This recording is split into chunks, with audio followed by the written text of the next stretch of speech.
All right, good afternoon, and thank you for joining us for a River Hero Homes webinar about the Virginia Conservation Assistance Program. My name is Justin Doyle, and I'm the James River Association's Director of Community Conservation. I'll be your moderator for the duration of the webinar, and I want to extend a special thank you to Altria and DuPont Clear into the Future for supporting our River Hero Homes program and making this webinar possible. Over the course of the next 30 to 45 minutes, you will learn about the James River Association's River Hero Homes program, as well as the Virginia Conservation Assistance Program, also known as VCAP. I will provide a brief overview of our River Hero Homes program, then turn things over to our special guest, Blair Blanchette of the Virginia Association of Soil and Water Conservation Districts. And your questions are appreciated throughout the webinar. Please submit them via the Zoom chat feature, and we will do our best to answer them at the end of the webinar. As many of you know, every time it rains, fertilizers, pesticides, herbicides, and bacteria from pet waste are carried into local waterways and ultimately the James River by stormwater runoff. This is stormwater pollution, and stormwater pollution adversely impacts the health of the James River, and reducing it is a focal point of our River Hero Homes program. Our River Hero Homes members make up a community of stewards that realize the first step to a healthier James starts at home. The program empowers residents of the 10,000 square mile watershed to contribute to a healthy James River by implementing river-friendly conservation practices at home. And in short, River Hero Homes is a solution to stormwater pollution. This is a graphic from our friends at RVH2O that depicts different sources of stormwater pollution.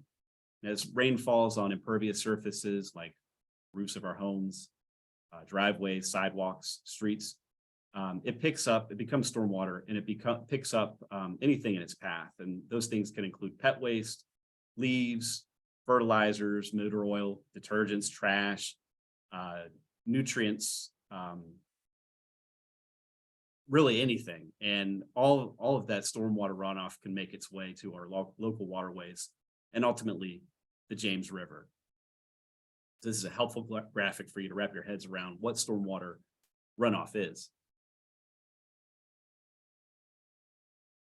River Hero Homes members take a pledge to commit to a minimum of 3 of 5 river-friendly practices. And those 5 practices are picking up pet waste to prevent bacteria pollution, using regionally native plants and removing invasive plants in gardens and landscapes, reducing or eliminating herbicides, pesticides to promote a healthy ecosystem, reducing or eliminating fertilizer use to reduce nutrient pollution, and reducing household water use and installing a rain barrel or cistern to harvest rainwater for watering needs, if possible.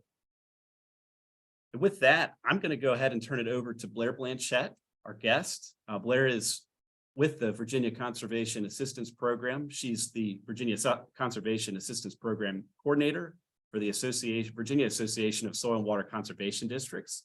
She spent nearly 10 years with the Chesapeake Bay Foundation in Virginia working on restoration, advocacy, and education programs before joining the Virginia Association of Soil and Water Conservation Districts.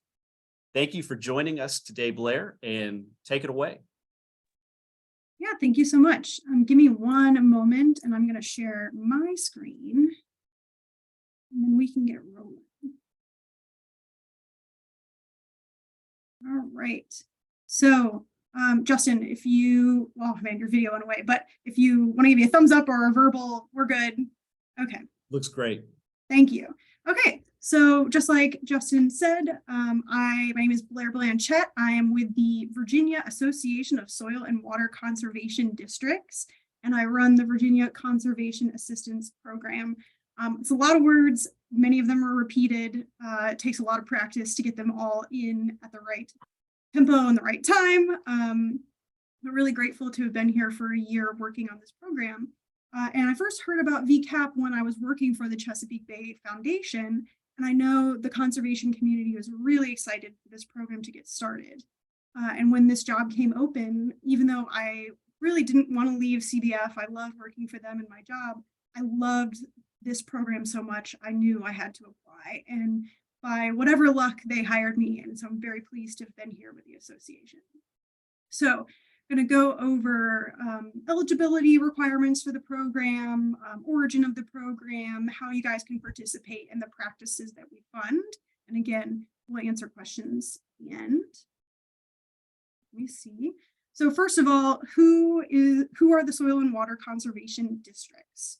So soil and water conservation districts cover the entire state of Virginia, and they were born out of the Dust Bowl. So these are subdivisions of the state that include one or more counties, and they are primarily meant to preserve soil health and water quality. And this in the past was historically agriculturally focused, but there's been a shift towards urban, suburban, stormwater, education programs, and more. So if you don't know what soil and water conservation district you are in, you can kind of look at this map, but I do recommend you maybe do a little more research, because soil and water conservation districts are elected positions, or they have elected directors on their board. So that means come November, you will see them on the ballot. And so now, hopefully you'll have a little more information about what districts do. You can kind of take a moment, take a look. Most of you guys are in the Richmond area. You might be in Henricopolis, which only covers Henrico, or James River, which covers Chesterfield and Prince George.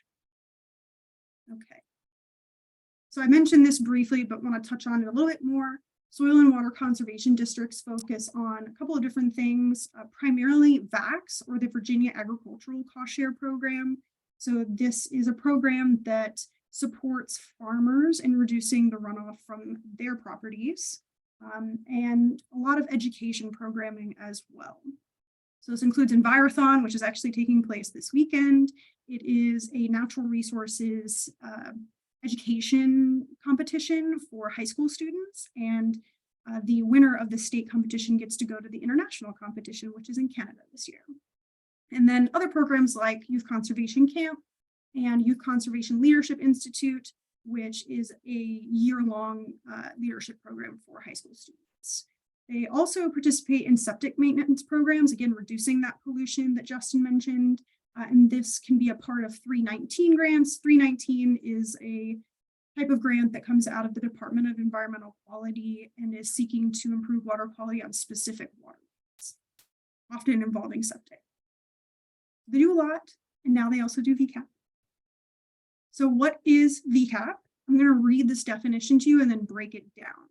So VCAP is a cost share program that provides financial incentives to property owners and technical assistance to districts installing stormwater best management practices, or BMPs, in Virginia's participating soil and water conservation districts. Very long, kind of clunky definition. But really what I want you to focus on is cost share, stormwater, and management. So cost share, meaning we provide some financial assistance, but not 100%. And right now it is a reimbursement-based program with some potential to receive financial assistance upfront in order to manage stormwater. And that stormwater is any of the runoff that you saw in that RVA H2O image that Justin shared. So this is coming off of our hard surfaces like our roof and our driveways and our roads, and our lawns, areas that have pollution on them. And historically, we designed our communities to shunt this water away really fast, keep our roads dry and safe, which is what we want, but we weren't treating the water quality issues at the source. And so they concentrated in our streams and rivers and waterways and led to the water quality issues that resulted in things like the Clean Water Act and the Clean Air Act, and ultimately a change in the culture around stormwater and water quality in general. Again, program that provides financial assistance in managing these issues on the property. So the history of VCAP, I want to point out that we are born out of Virginia's Watershed Implementation Plan and the Chesapeake Bay TMDL, or Total Maximum Daily Load. So if you all are well connected with James River Association and their work, they focus on this as well. A lot of the changes in policy and regulation in the last decades have been centered around this, but really what you need to take away is that we have a unique cleanup plan for the Chesapeake Bay watershed and for the James River watershed, of course. And it is guided by this watershed implementation plan, reducing these pollutants And this includes things like reducing pollution, again, on farms, like I talked about with VAX, but that's what VCAP is born out of, is reducing the pollution that comes off of our homes, our businesses, our places of worship, schools, things like that. And initially the program, because it was focused on the Chesapeake Bay TMDL, we were only open in parts of Virginia that drain to the Chesapeake Bay, but now we are open to any part of Virginia that is served by a soil and water conservation district. So that includes the southern rivers.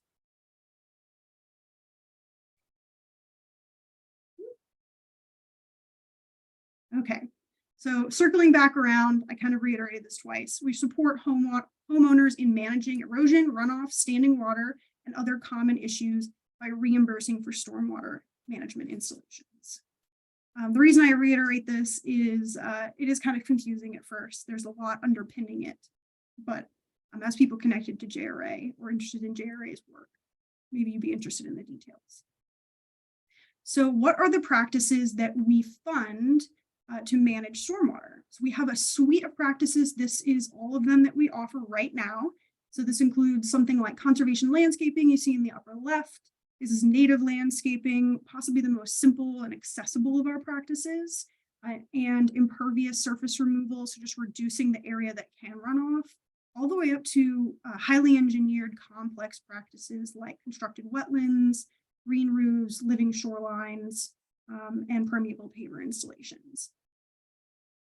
So I want to show you some examples of before and after of what we are meant to do, what the issues we're trying to treat are. So this is a before image of a home in Northern Virginia. This was one of the row townhomes, I believe in Alexandria, during a rainstorm. And this was a very common occurrence for this landowner, that their backyard just filled with water. They couldn't use their backyard, it came right up to the step. And this is an after image. And yes, of course, that was a rainy photo, so it's going to look sad. And this is a sunny photo, so it's going to look inherently a little bit better. But to be clear, all of the installations on this site were meant to reduce that flush of rainwater off of their roof, give it a place to go, let it sink in, and try to decrease that flooding and standing water.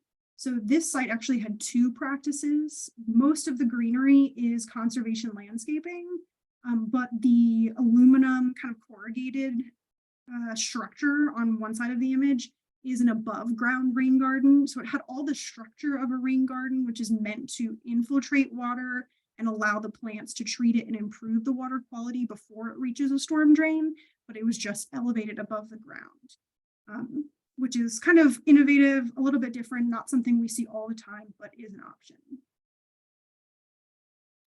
This was in the James City County, Williamsburg area, so Colonial Soil and Water Conservation District. I'm not quite sure why they were having this bare ground, if there had been something there before, or it was just, maybe they lost a tree. I never quite figured out what the origin story was, but erosion is adding to that sediment load, that dirt load that is making our water cloudy and chocolate milk colored. So they ended up installing this rain garden, actually, which was taking surface flow and trying to slow down the water and again infiltrate it. And I think they chose really beautiful plants. So this image is a driveway in Virginia Beach area, so Virginia Dare Soil and Water District. And at first you might be thinking like, oh, this is an ordinary driveway. But again, these hard surfaces are making our water move faster. They're carrying that pollution load. And it's an area where pollution can settle out of the air and stay until we get that rain. And then moreover, you can see there are some spots on the ground where water was settling, making the concrete or the asphalt rather crack. So visually, maybe for the landowner, they didn't love it, but it's also contributing to runoff. And this landowner was aware of that and wanted to reduce the runoff entering their waterways. So they ended up installing permeable pavers. This was in the midst of brushing the pea gravel in between these pavers, but you can see they also, I know that they had piped a couple of their downspouts, but the one in the back will just go directly onto the permeable paver surface. And underneath these pavers is a reservoir of gravel for that water to, again, collect and then infiltrate slowly rather than sheet flow. The bricks have a gap in between each of them, so it's not a solid face. think this is my last of the examples, but this is a area in the Northern Neck Soil and Water District, where the shoreline was suffering from wave action, slowly eroding, and installed this living shoreline. And yes, it does have a riprap sill facing the water, but it still has this nourishment behind it, and then these great grasses that are going to help slow down the break up the wave action and again hold the sand and soil in place with their roots. So just a few examples, and now we'll go over maybe how you could participate. What is this program like? So I mentioned the soil and water districts and wanted to point them out because they are the underpinning of this entire program. We are administered through soil and water conservation districts. So you must reach out to your district if you are interested in VCAP funds, and they will conduct a site visit with you to discuss the issues that you're seeing, and maybe what your goals are, program eligibility, that kind of thing. Earlier, I did say that all of Virginia is covered by soil and water conservation districts. There are a few exceptions. So cities, because they are non-agricultural, or at least historically were non-agricultural, typically are not covered by soil and water districts, but we are growing and expanding so we can offer VCAP. So for instance, I'm very pleased to say Richmond is now in a relationship with James River Soil and Water District to offer VCAP, as is Hampton, and a number of cities in Northern Virginia. So after you have connected with your soil and water district, you can find that information on our website. If you don't know which district you're in, they will conduct their site assessment, and then it is up to the landowner to work with either a landscaper, a contractor, the master gardeners, maybe even James River Association, to come up with a design plan and cost estimate. That has to be submitted with the application so we can estimate how much cost share to hold for each application. Applications are reviewed by your local soil and water board and a state steering committee so that we are meeting the specifications for each of these best management practices. We report all of our practices to the state so that we can get a record of that water quality improvement. So that's why we review the specifications and designs. Once it's been approved by both the board and state steering committee, installation can begin. After installation is complete, the soil and water district employee will come do an inspection, take some photos, make sure it was all done as was outlined in the application, and then payment can be distributed. And then right now we have a maintenance requirement of 10 years. And again, that's with water quality in mind. So I mentioned this, but want to reiterate again, it has to go through 2 application review processes, the local board and then the state steering committee. And I highlight this to say that the local boards and state steering committee both meet monthly. So we have a rolling process. And if you time it correctly, you could even have an application approved in as little as a month.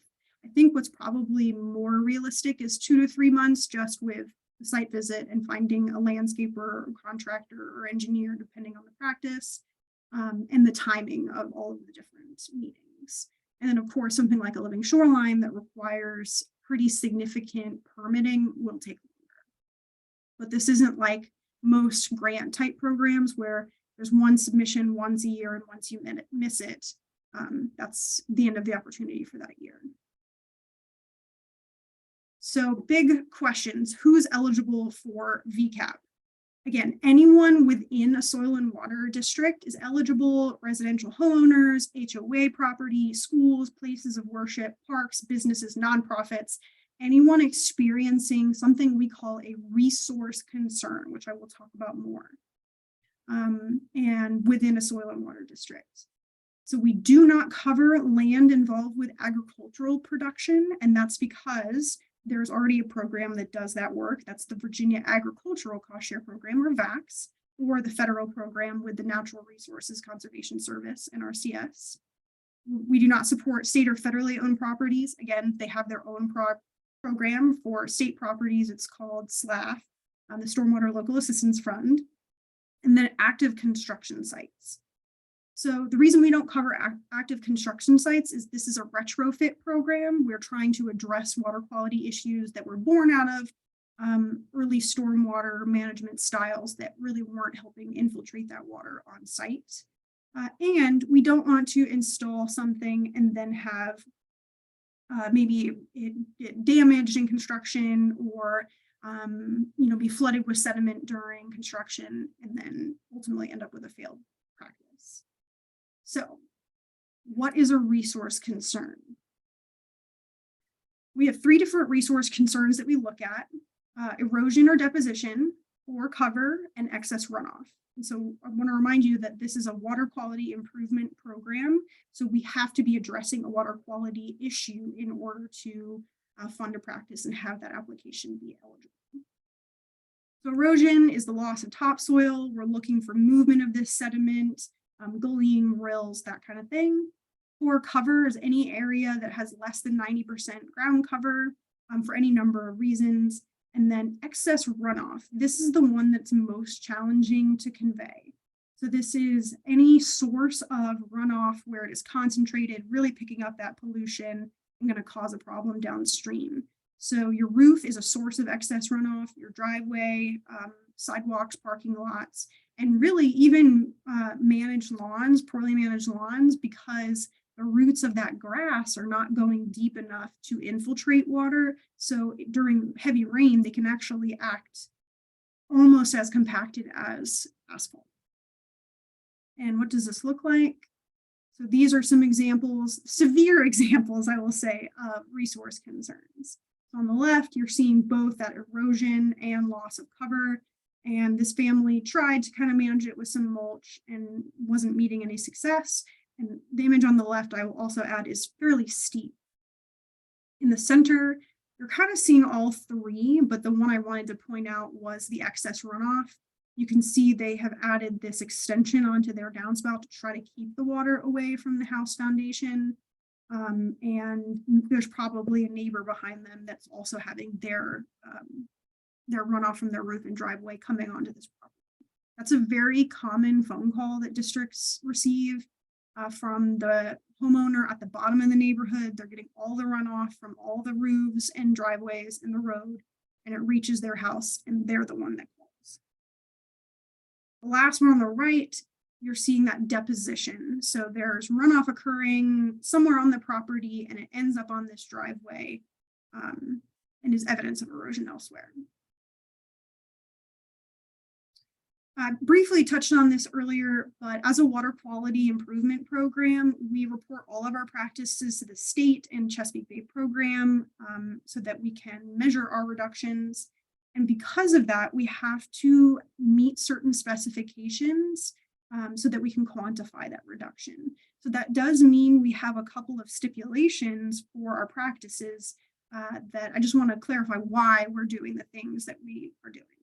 So for instance, we require only native plants for our planted practices, and that is native plants according to the Flora of Virginia. So the Flora of Virginia is a really comprehensive, I don't even want to say coffee table book because it's like a tome that lists the characteristics and the range of native plants in Virginia. But they have a really nice digital version, the digital Flora of Virginia, and you can search any plant on that server or that website. So native plants, again, as you guys might be familiar, and as part of River Hero Home program, they typically have deeper roots. They require less water, less fertilizer, and they're really helping infiltrate that water. And they are attuned to our climate and therefore are better able to survive in the absence of heavy fertilizer or frequent watering. All of our practices have to be sized to treat 1-inch storms. And if that's a confusing characteristic for you, a lot of landscape designers and contractors, they understand this and can do that kind of math with you, or the district staff can do the math to determine what size practice, like a rain garden, would be necessary in order to treat a 1-inch storm off of your roof or off of your driveway. And again, this has to do with water quality. And then lastly, material specifications. So there are a couple of practices that require particular types of products. So the easiest one to think of is there are gravel size recommendations for permeable pavers in order to make sure we have the right void space for the reservoir, or particular sills can be used for living shorelines, and particular products can be used to manage the upland slope of living shorelines, things like that. But again, we can work with you and contractors and landscapers to make sure we're all on the same page. And really, this is a growing community, these specifications that are meant to improve water quality. So more and more contractors are being informed and educated as time goes on. And then lastly, we do require right now a contract that lasts for 10 years. And this means that the BMP has to be maintained and functioning for that time. It's part of the contract. We do an annual spot check of 20% of practices across the state. And you would receive a notification saying, okay, district staff's going to come check. They would review the site and submit to you a review of the practice and its functionality and recommendations for improving it or maintenance, anything like that. If for whatever reason it was failing, there is an opportunity to fix the BMP, but that is upon the applicant to fix the BMP. And ultimately, if it fails and maybe the applicant doesn't want to fix it, there is an opportunity to pay the funding back to the state, and we remove it from our monitoring. And I can talk more about that because that contract and that maintenance, I know, is a big question for our applicants. Okay, this part, that was kind of like the nitty gritty. You know, this is a program that uses state funds, so there has to be kind of a straight line structure. But the rest of this is good photos of what we can do. So I want to focus on 3 different things here briefly: conservation landscaping, impervious surface removal, and rain gardens, because they are the most common, most applicable for our homeowner applicants. And they've got some good pictures. So first of all, conservation landscaping is actually 5 different practices in one. So we do meadows, tree plantings, mulch beds, filter strips, and riparian buffers. I know which is a JRA favorite. So again, just some great photos, beautiful meadows, tree canopy is less than 30%, native seed mixes, which are becoming more and more common. Our tree planting BMP is a reforestation BMP. This was an image out of Headwaters, which is Augusta County. Someone who had acres and acres of lawn, and they said, I'm going to convert it back into forest. There's actually a tiny creek at the bottom of this property. Mulch beds is possibly our most common practice. This is actually in Henrico, now that I think about it. And there is a lake right behind the person taking this photo. We can also support terracing materials, especially during establishment for steep slopes, mix of woody and herbaceous species, and 3 inches of mulch. And there's a little golden retriever baby in this picture too. Filter strips, I know this is not a friendly photo, and I did this partially because I didn't have a ton of photos, but also to say I need more photos. Filter strips, I think, are our most underutilized practice. So this is essentially a linear native landscaping that is meant to intercept sheet flow or surface flow from something like this road or even the driveway on the left side of the image and help infiltrate it. And we just don't see them a lot of times.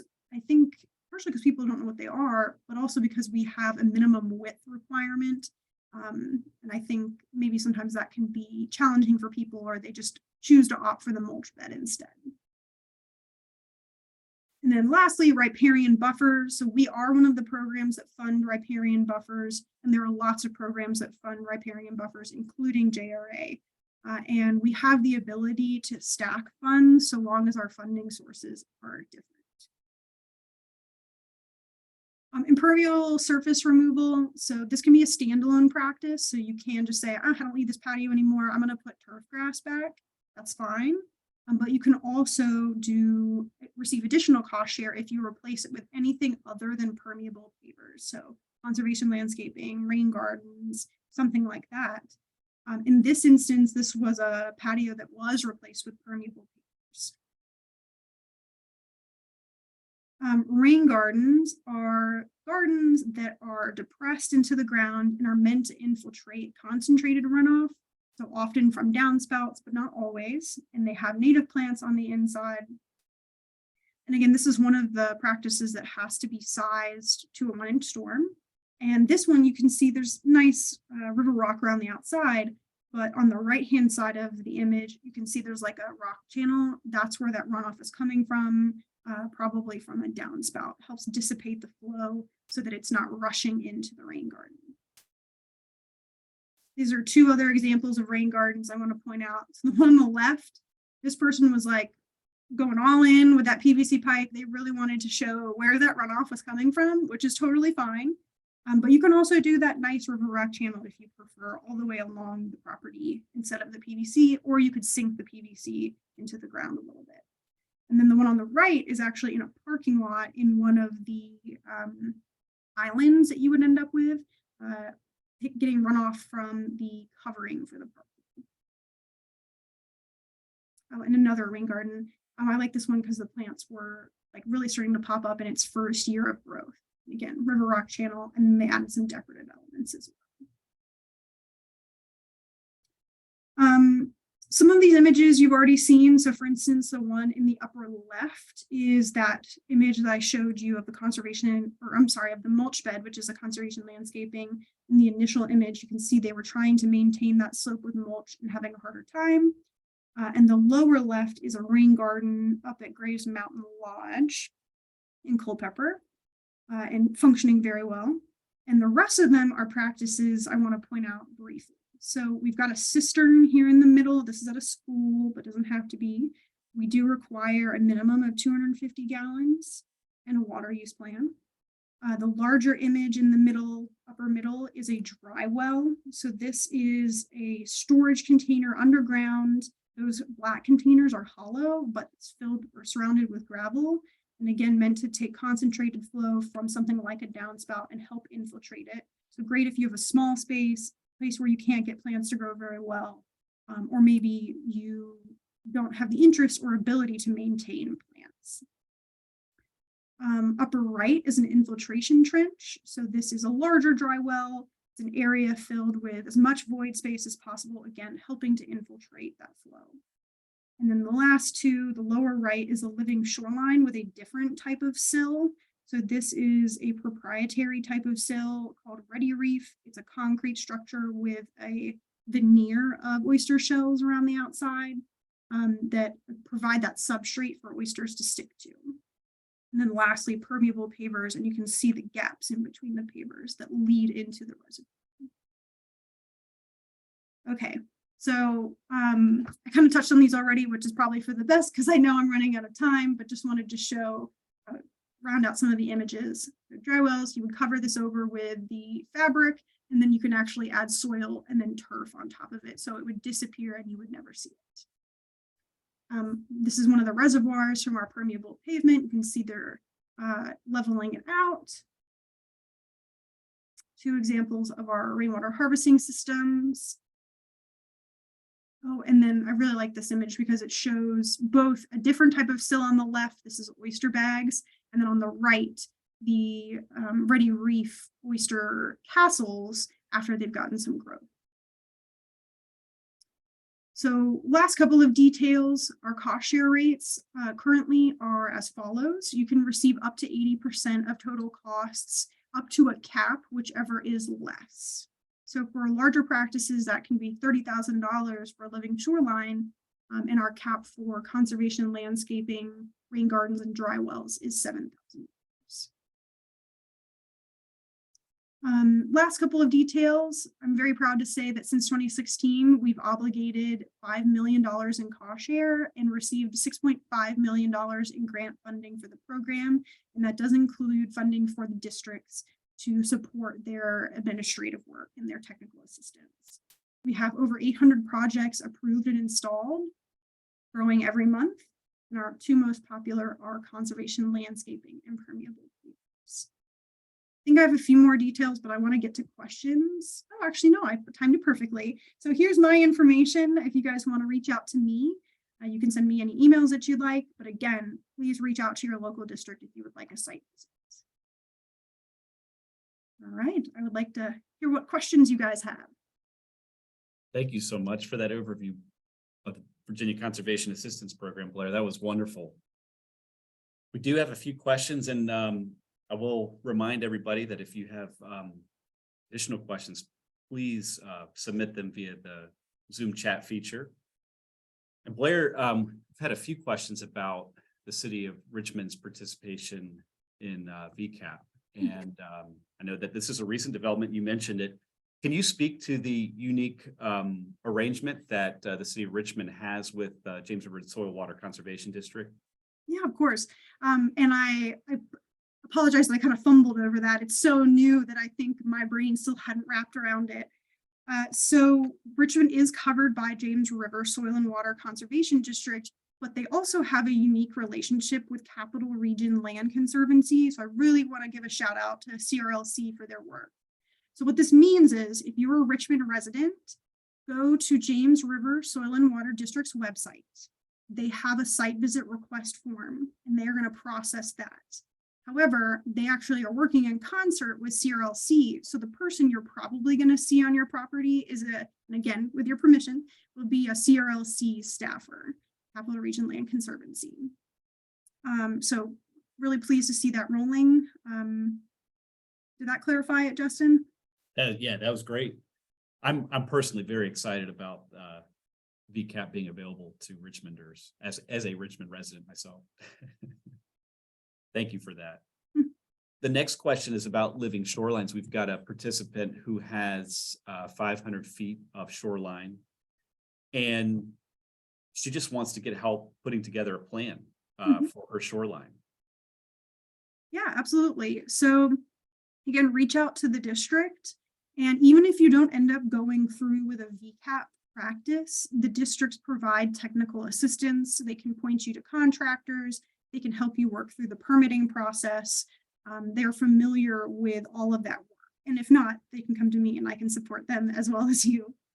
And I would also add, if we're not the right program for you, it might be James River Association, it might be others, and we would still direct you to that right program, either for technical assistance or funding. Great. So you're encouraging her to reach out to her local soil and water conservation district as a starting point. That's what I think I would do. Again, depends on your plan, depends on what you want to do, depends on the type of shoreline, the wave action, the fetch. But the districts are familiar with all of the different groups that work on these issues. Okay. We have a question about native plants. What are some good sources of native plants? Blair, do you have any recommendations? Yes. So there's sourcing and there's sourcing. So what I mean by that is there's great information out there, and then there are places to purchase the plants as well. So in terms of researching native plants, the Coastal Zone Management Program through DEQ has a great Plant Virginia Natives campaign. They're developing booklets for the different regions of Virginia. Right now, they're working on the South Piedmont area, but most of the other parts of Virginia already have a booklet, including Central Virginia. So that's, there's a PDF version. It's beautiful. It's got pictures and details, and you can kind of see what your options are. In terms of local providers, it's really a growing industry. I love Sandy's plants. I'm based out of Mechanicsville. They're 5 minutes up the road. Colesville, Cross Creek, most Sneeds, any of these local nurseries have native plant sections these days. But you might have to go seek it out. You might have to ask those questions. What about you, Justin? Do you have a favorite? Yeah. I always, direct folks to, some of our River Hero Homes partners, which includes Sandy's plants. Sandy's is a wonderful place to go if you haven't been. It's so large that you actually get provided a golf cart to, really explore the grounds and kind of see what they have in their inventory. There are a lot of plants there. Mm-hmm. I also encourage folks, if you're really into native plants and particularly local eco-type plants, I also encourage folks to contact Reedy Creek Environmental and Molten Hot Natives, both of which are based here in Richmond. That was going to be my next thing, is the hyper local folks have really come out in the last few years. and molten hot native is one I was thinking of. Yeah. All right. Got a question about funding being provided retroactively. So the person has just installed a large native garden and landscaping to mitigate runoff and prevent erosion. Can funding from VCAP be provided retroactively? Unfortunately, right now it is not retroactive. We, again, want to make sure it was installed to our specifications, and that's where we draw the line. Okay. Thank you for that. The next question, what happens if you end up moving before 10 years is up? Yeah, so there is an opportunity to sign the BMP maintenance over to the new landowner. We have a form for that, have a form for everything. And if the new landowner doesn't want to take it on, you can continue to maintain the practice yourself. That would be kind of an unusual situation, but that's an option. Or you can pay back the funds a prorated amount. Okay, and then another question about the Richmond program, confirming that it is active. We have confirmed that it is active. It's administered through the James River Soil and Water Conservation District in partnership with Capital Region Land Conservancy. So Blair, just to confirm, do you encourage folks to reach out to James River Soil and Water Conservation District and or Capital Region Land Conservancy? If they're interested I'm sorry, James River Soil and Water District. Again, our funding is state funding. It has to pass through a soil and water district. So go to the soil and water district. I saw a comment as well that maybe we're a little bit slow moving. That's absolutely true. This is brand new. And we had a couple of snags along the way. So be patient, but we have a list and we have your contact information. Great. And Blair, do you mind flashing your contact information that's in your slide deck up on the screen again, so everybody can have your contact information if they would like to contact you? Yes, I certainly can.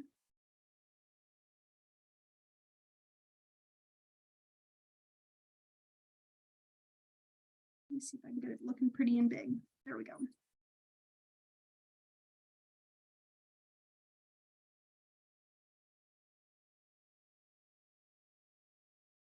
Thank you for that. Go ahead. Yeah, you feel free to leave that up as we conclude the webinar. Mhm. And I just want to thank Altria and DuPont Clear into the Future for making this webinar possible. Did want to share that we do have another webinar scheduled for next week at 1 p.m. On Wednesday, May 24th. It'll be a webinar about sustainable landscaping and composting. If you're interested in participating in that webinar, I'm going to drop some information in the chat box so that you can register for it. Oh, I think someone already did. Thank you so much to my colleagues, Aaron Hiller and Angie Williams, for helping to facilitate this webinar. And lastly, visit the jamesriver.org for more information about how JRA protects and connects people with the river. You can also go to jamesriverhero.org to learn about our River Hero Homes program and our partnerships with businesses. Thanks again, Blair, for joining us. This was wonderful. And I hope everybody has a great afternoon.